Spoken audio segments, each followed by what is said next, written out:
And when he opens the book and he begins to read down that list of names, when he gets to mine, friend, I'm going to stand up as tall as I can, and I'm going to say, Lord, here I am. I'm the one you came and found.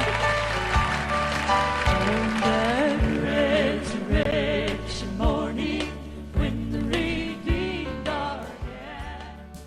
Happy Sunday. I'm Justin Ryan. Welcome to Southern Gospel Sissy. As a young gay kid from the South, I couldn't help but be drawn to the sounds of hope and longing contained within this music called Southern Gospel. Each week in this series, I'll give you an insight into a vintage gospel song along with sharing a recreated cover of it. Today's song features America's favorite family of gospel music, the Hoppers. The Hoppers began in 1957 when Claude Hopper founded the Hopper Brothers with his three younger brothers. He eventually asked a young Connie to play piano for the group. Soon after, Claude and Connie were married, and the group soon became, well, you might have guessed it, the Hopper Brothers and Connie. As all the brothers eventually retired from the road, Claude and Connie would discover new young talent that would help them along the way in the form of Roger, Kirk, and Deborah Talley, who would eventually leave the group to form the legendary gospel trio, the Talleys. Finally, Claude and Connie's oldest son, Dean, would step in to sing the tenor part with his parents. In 1988, Dean would marry Kim Green of the Singing Greens, and a year later, she joined the group as well. With the new lineup of Claude, Connie, Dean, and Kim in place, they would have their first #1 song in 1990 with the song Here I Am, written by Sylvia Merle Green.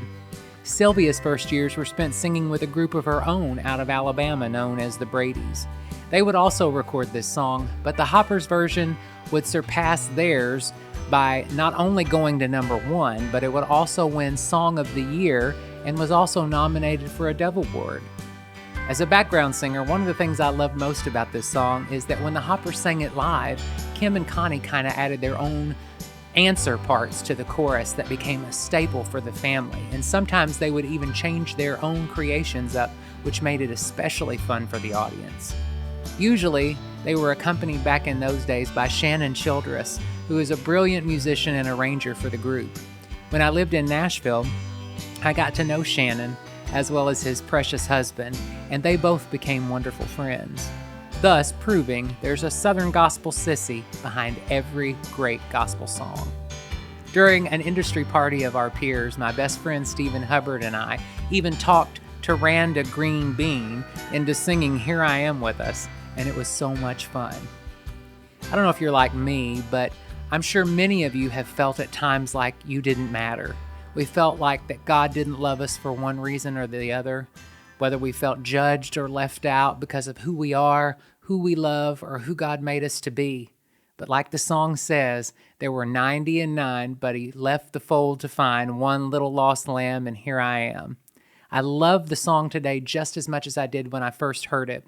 Since then, Here I Am has come to mean something completely different to me, because if all of this gospel stuff is true, and Jesus does go after that one lost sheep, then I can stand up and say just as loud and proud as I can, here I am, and I deserve to be here just as much as anybody else. So it's kind of become an anthem of belonging to this gay Southern gospel boy.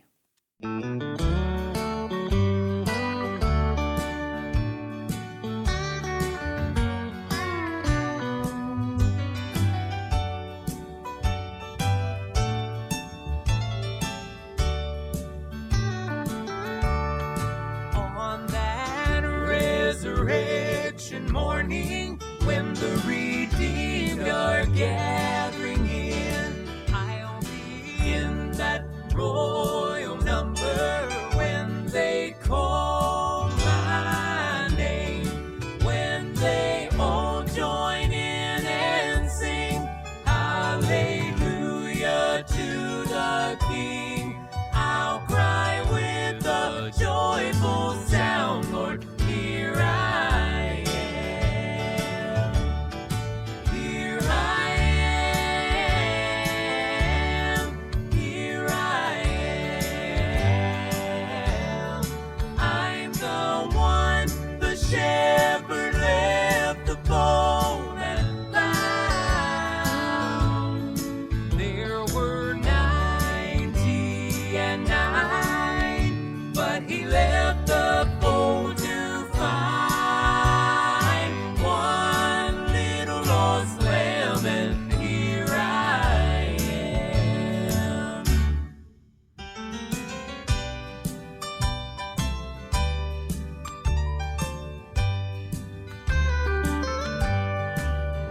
old Gabriel blows the trumpet, and we rise up in the air.